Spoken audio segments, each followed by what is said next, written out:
Hey everyone, this is Pete, and welcome back to Atari A to Z Flashback, a series of short playthroughs of the 150 games that make up Atari Flashback Classics for Nintendo Switch. Today's game is Atari Video Cube. This was a 1982 release from GCC and Atari.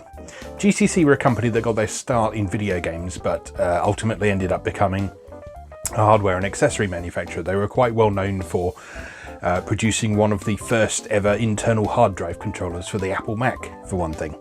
But yeah, back in sort of the early 80s, they were making video games for Atari, and Atari Video Cube was one of those. This was initially an unlicensed interpretation of the Rubik's Cube puzzle, which was pretty popular throughout the 1980s. It's not exactly the same as Rubik's Cube, so you're not sort of rotating entire faces or chunks of blocks around, as you'll see when we come to actually play it. But yeah, it bears a passing resemblance. And so much so, in fact, that Atari actually did subsequently acquire the official license to call it Rubik's Cube and re-released the game in 1984 as Rubik's Cube. So the game was initially offered exclusively to members of the Atari Club. So this was a subscription program. It was only $1 a year. And for your subscription, you got a bi-monthly magazine, and you also got various vouchers for money off games and that sort of thing. And there were also games that were exclusive to Atari Club members. And initially, Atari Video Cube, along with Gravitar on the Atari 2600, was one of those. So subsequently, it got released more broadly, particularly when Atari liquidated all their stock.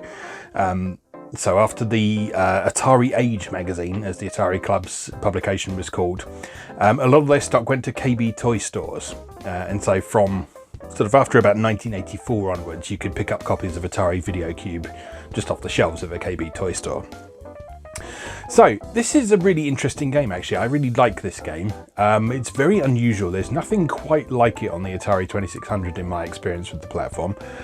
So I've been looking forward to having another go with it today. So, without further discussion, let's go play Atari Video Cube. Okay, here we are once again with Atari Flashback Classics, and today we're taking a look at Atari Video Cube. So, as before, let's take a look at the documentation.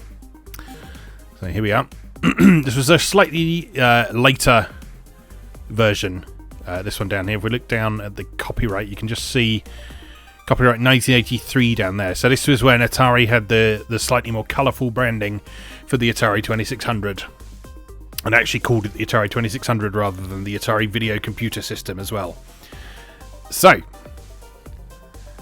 here we are. This is rather charming. Like many other Atari 2600 games, it has a story. Welcome to the cubicle world of Hubie the Cube Master. Hubie can solve the Atari Video Cube puzzle in seconds flat. 33.7 seconds to be exact. That's fast. But then he's had a lot of practice. You see, puzzles are Hubie's speciality. Hubie wasn't always a cube master. In fact, he used to live a pretty ordinary life. Every morning he made breakfast, fed his dog Ralph, and went to work. He did have a peculiar habit though. Hubie loved everything that had to do with squares or angles.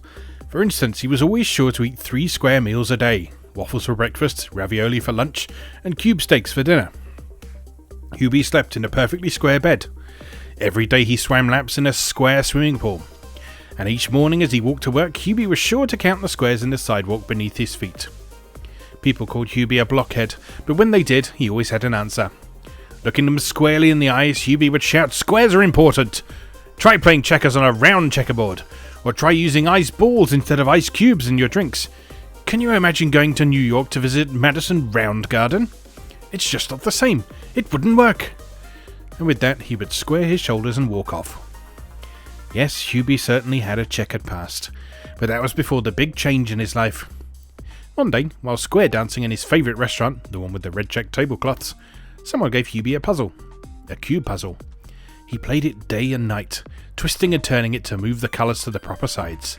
Soon he started to see cubes and squares everywhere, on the walls of his house, inside Ralph's square water dish, and even in the mirror while brushing his teeth. Something very strange was happening to Hubie. One morning, instead of being in his square bed, he found himself on a strange flat surface. He saw immediately that everything around him was square. He was in an entirely square world. This transformation was a mystery, but Hubie didn't really care.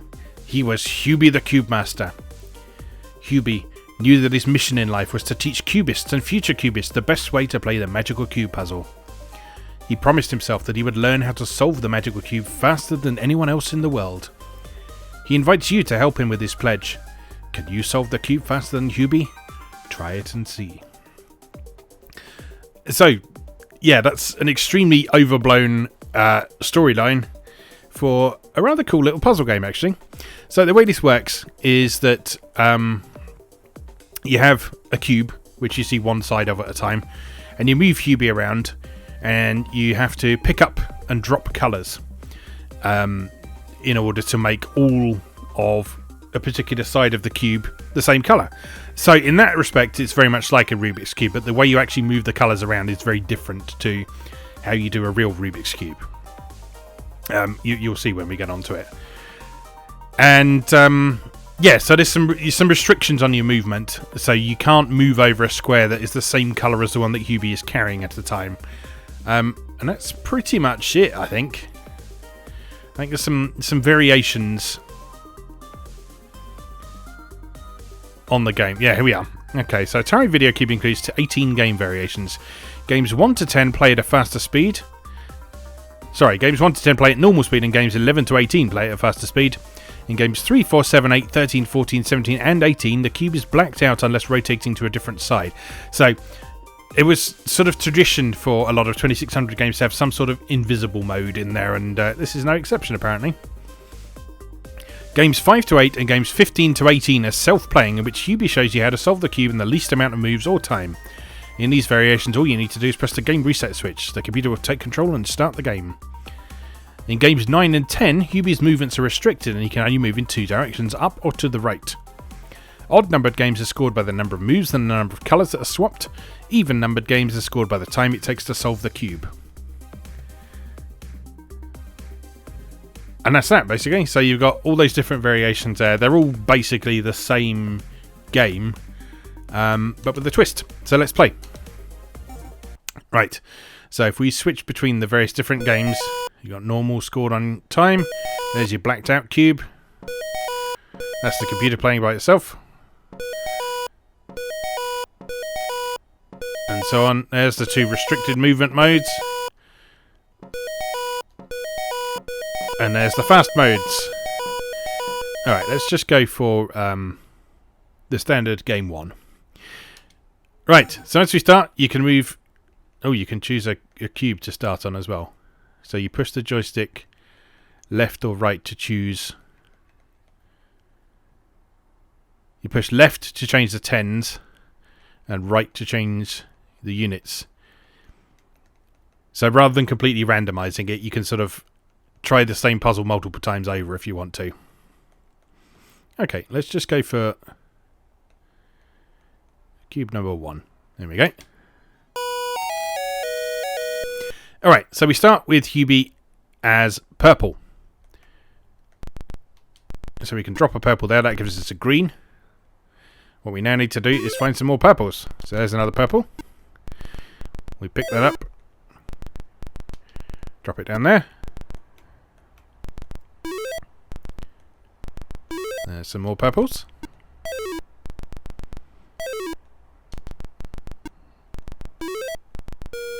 Right, we're now pink, so we can't go through there. So if I pick up green, I can then move through there.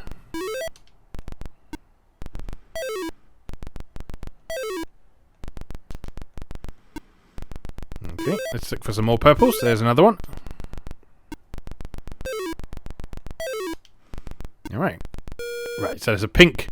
That there means that there's a pink off the side that we can't move on. So we can't move off the side of that cube there because there's a pink in the way. Again, pick up a red there. We're actually doing quite well on that face already. So another red, purple rather. And oh, that's a different purple, isn't it? Booger.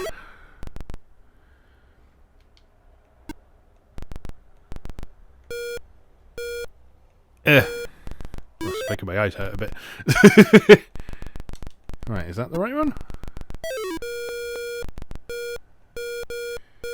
Oh, those are two slightly different shades, aren't they? That's awkward. That's the one we want. So if we just Drop that there.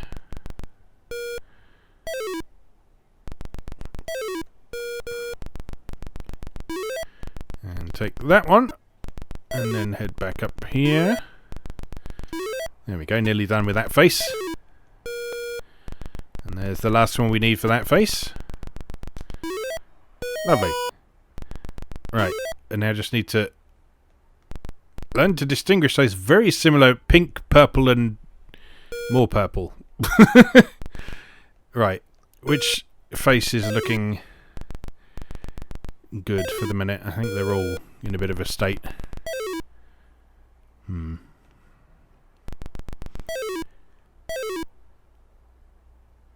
Right, that's mostly the slightly darker purple, isn't it? I don't know how well that's going to come through on the video, actually, but yeah, there is a slight difference between this one and this one.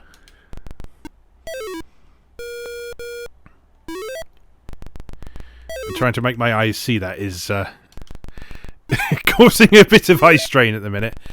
Right, is that the darker one?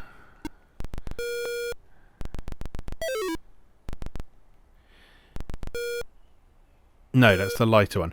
It becomes a little bit more obvious as you stare at it a bit longer. But yeah, we still need those slightly darker purples. Pinks can go here. You want to try and avoid blocking off a side if you possibly can, so that you can actually get to it from different angles if you need to. Right, that one. That can go there. Alright, just one more needed on that side. Let's pop that in there. Uh-oh. That one.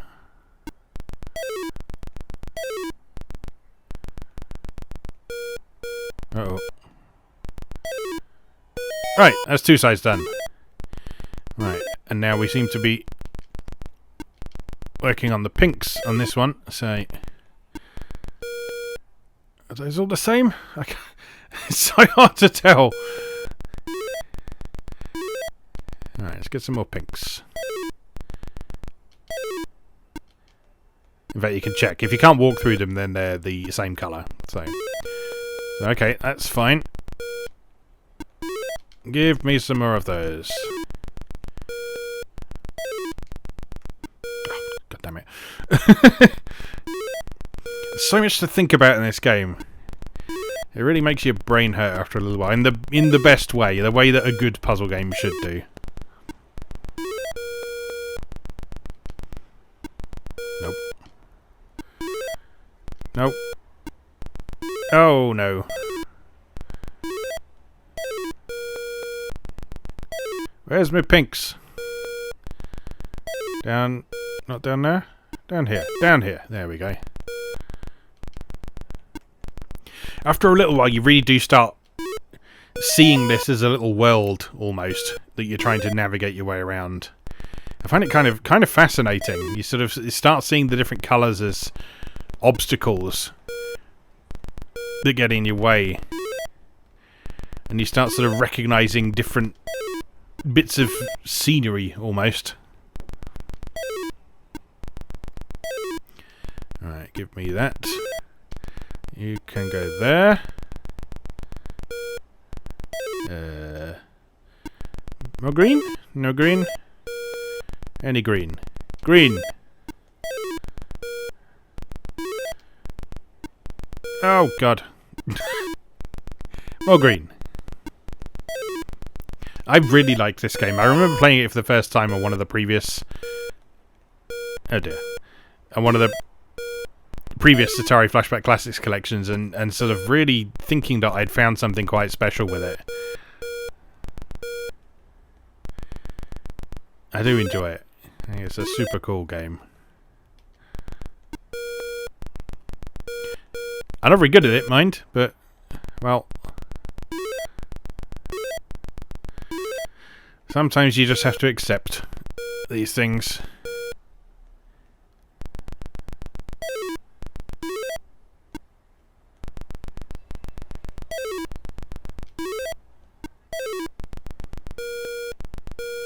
Damn it.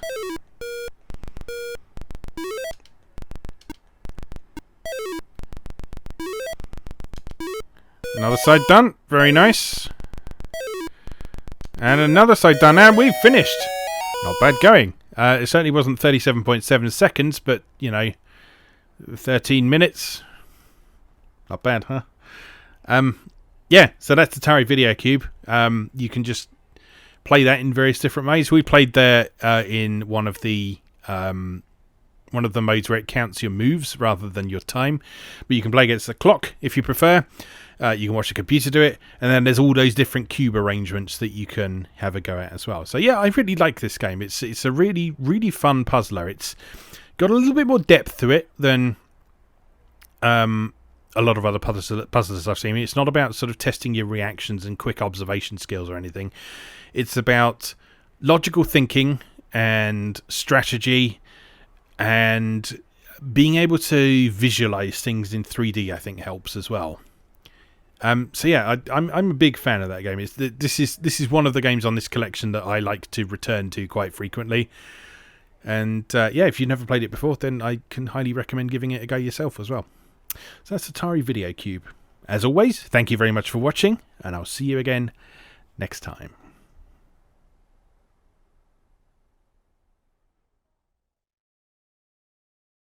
Thanks for watching. If you enjoyed this video, please help out the channel by leaving a like or a comment and subscribing. New episodes of Atari A to Z are on Tuesdays and Atari ST A to Z on Thursdays. Check out atariatoz.wordpress.com for a full archive. Do please also check out my other projects moegamer.net, where I explore Japanese and Japanese-inspired games from yesterday and today, and videopackgames.wordpress.com, which aims to catalogue the small but well-formed library of the Philips G7000 Videopack computer, also known as the Magnavox Odyssey 2. You can also support my work on Patreon or buy me a coffee. You can find links to do both down in the video description. Thanks again, and I'll see you next time.